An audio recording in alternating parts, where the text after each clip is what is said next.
seorang rasul bisa lahir tanpa ayah, tapi tidak ada seorang rasul yang bisa lahir tanpa ibu.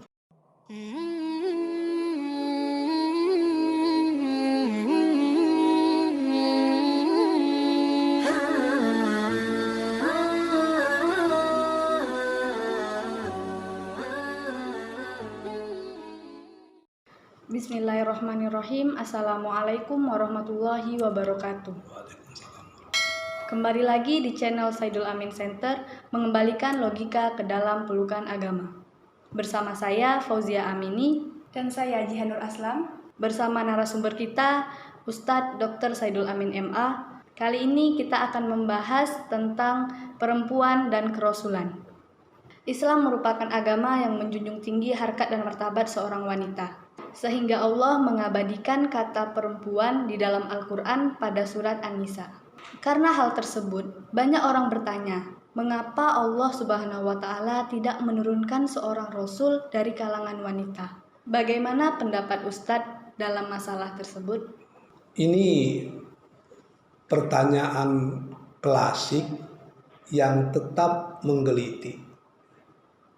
Di satu sisi, Islam sangat menghormati perempuan dan memberikan kedudukan yang sangat tinggi bagi kaum Hawa ini. Akan tetapi, betul, kenapa tidak ada nabi dan rasul dari kalangan perempuan? Sebenarnya diskusi ini sudah terjadi berzaman. Mayoritas ulama berpendapat Rasul dan Nabi itu adalah laki-laki. Berdasarkan ayat Al-Quran, A'udzubillahi minasyaitonirrajim, wa ma arsalna min qablika illa rijalan nuhi ilaihim fas'alu ahlaz zikr in kuntum la ta'lamun. Dalam ayat ini dijelaskan bahwa sebelum Rasulullah telah diutus rasul-rasul yang mereka itu adalah rijalan, laki-laki. Akan tetapi, ada juga ulama-ulama yang berpendapat ada nabi dan rasul di kalangan perempuan. Seperti yang dikatakan Imam Al-Asy'ari, dengan tegas dia menyatakan ada 6 nabi dan rasul dari kalangan perempuan, yaitu Hawa, Sarah, Ummu Musa, Hajar, Maryam, dan Asiyah istri Fir'aun. Hal yang senada juga dikatakan oleh Imam Al-Qurtubi, ada nabi dan rasul dari kalangan perempuan. Cuman Imam Al-Qurtubi menyatakan yang menjadi rasul itu hanya Maryam. Tidak ada dalil yang menyatakan Asiyah itu adalah rasul. Di mana perbedaannya? Bagi yang menyatakan ada nabi di kalangan perempuan, itu berdasarkan kesepahaman bahwa setiap yang menerima wahyu adalah nabi dan rasul. Ummu Musa menerima wahyu, Maryam menerima wahyu, maka mereka layak disebut dengan rasul. Akan tetapi pendapat ini dibantah. Kalau memang setiap penerima wahyu adalah rasul, binatang juga pernah menerima wahyu. Bahkan beberapa orang dari Bani Israel juga pernah menerima wahyu. Akan tetapi mereka tidak disebut dengan rasul. Lalu titik temunya di mana? Bagi saya, kalau wahyu itu berbentuk ajaran-ajaran pokok agama, maka dia memang wahyu yang sekaligus penunjukan seseorang menjadi rasul. Tapi kalau dia tidak memberikan informasi tentang dasar-dasar agama, maka belumlah dapat dikatakan si penerima itu adalah rasul.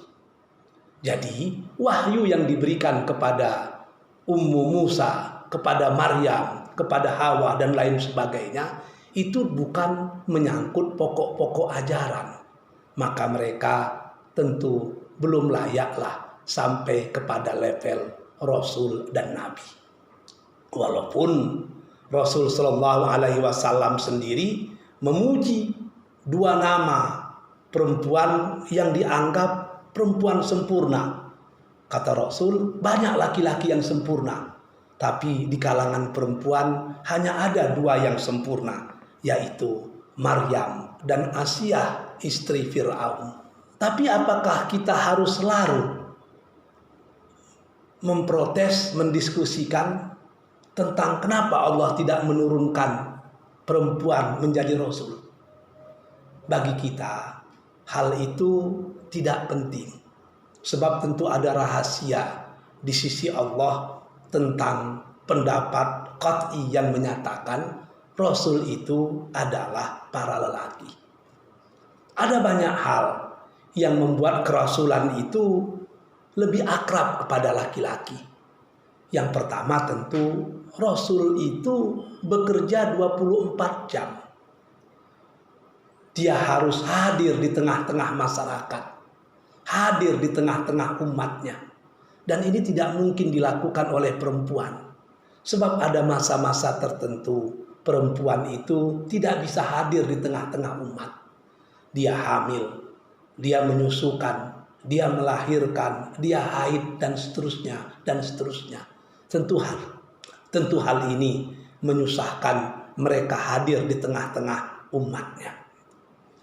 Yang kedua, secara psikologis memang laki-laki itu lebih cocok menerima beban kerasulan dibandingkan dengan perempuan.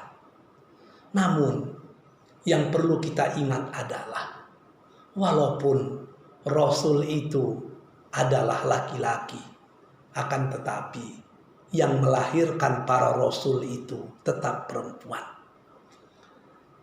Seorang Rasul bisa lahir tanpa ayah, tapi tidak ada seorang Rasul yang bisa lahir tanpa ibu. Begitu besar perannya perempuan dalam kerasulan. Jazakumullah khairan Pak Ustadz. Baiklah, perempuan selalu diidentikan dengan peran domestiknya, yang mana peran tersebut mencakup rumah dan keluarga. Menurut Pak Ustadz, apakah perempuan memiliki tanggung jawab sosial dan peran aktif di tengah masyarakat? Kalau kita lihat sejarah, ternyata kedudukan perempuan tidaklah serigit yang kita bayangkan. Banyak tokoh-tokoh perempuan dalam Islam yang mereka itu menjadi guru dan menjadi inspirator bagi para lelaki. Ada Aisyah, istri Rasul, tempat bertanya para sahabat. Ada Kailah yang merupakan pebisnis woman di zaman Rasulullah. Ada Zainab, istri Rasul, yang merupakan perempuan yang pakar di bidang menyamak kulit, sehingga dia merupakan perempuan pertama yang mendirikan pusat pengrajin kulit. Ada lagi Asyifa yang di zaman Umar bin Khattab dijadikan menteri perdagangan yang tugasnya menstabilkan harga-harga barang di pasar-pasar kota Madinah. Ada lagi Sakinah binti Husain, anak dari Husain bin Ali bin Abi Thalib, cicit Rasulullah, yang konon kabarnya merupakan salah seorang guru dari Imam Asy-Syafi'i. Jadi kalau kita lihat sejarah perempuan dalam Islam, luar biasa. Bahkan di zaman Bani Abbasiyah ada Siti Jubaidah, istri dari Harun al-Rasyid, yang ketika menunaikan ibadah haji ke Mekah, ketika berada di padang Arafah, dia terkejut. Di padang Arafah tidak ada sumber air yang memadai. Padahal orang wukuf di sana dalam jumlah yang banyak. Apa yang dilakukan Siti Jubaidah? Konon kabarnya, dialah yang membuat saluran air dari satu batang sungai yang jauh di tempat tertentu dialirkan sampai ke padang Arafah. Biaya pembuatan aliran sungai itu lebih kurang 1.500.000 dinar. Jadi sudah ada perempuan yang ahli di bidang pengairan. Itulah Siti Jubaidah. Jadi kalau kita lihat secara utuh sejarah itu, ada kalanya perempuan itu memang di rumah. Tapi dalam hal-hal tertentu, ada kalanya mereka tampil. Yang tampil mereka itu memberi inspirasi dari zaman ke zaman. Lalu Pak Ustadz, apa profesi terbaik untuk perempuan yang dapat digeluti di era kontemporer saat ini? Sebenarnya Islam itu memberikan kebebasan kepada perempuan selama aktivitas itu tidak bertentangan dengan syariah.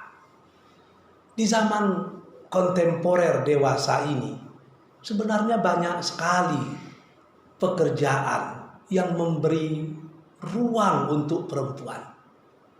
Contoh, hari ini di tempat kita, dokter SPOG, spesialis kandungan itu masih didominasi oleh lelaki.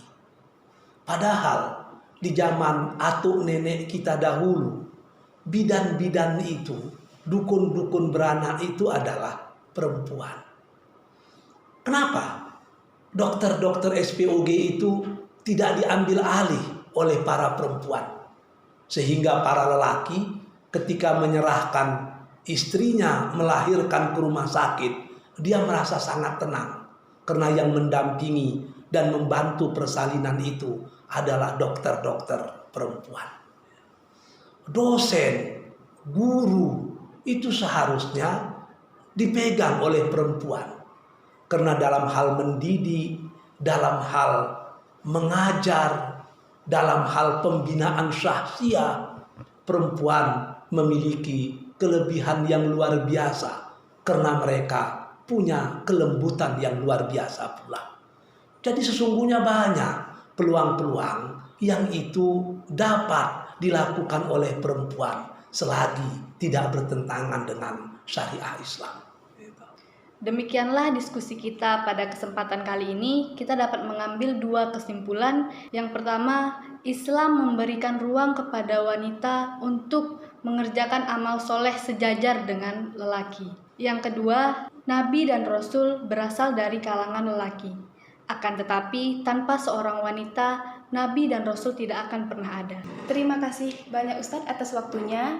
Dukung terus channel ini dengan cara subscribe, like, comment, and share video ini agar dapat berkembang ke depannya. Wabillahi taufiq wal hidayah, waridho wal inayah. Wassalamualaikum warahmatullahi wabarakatuh.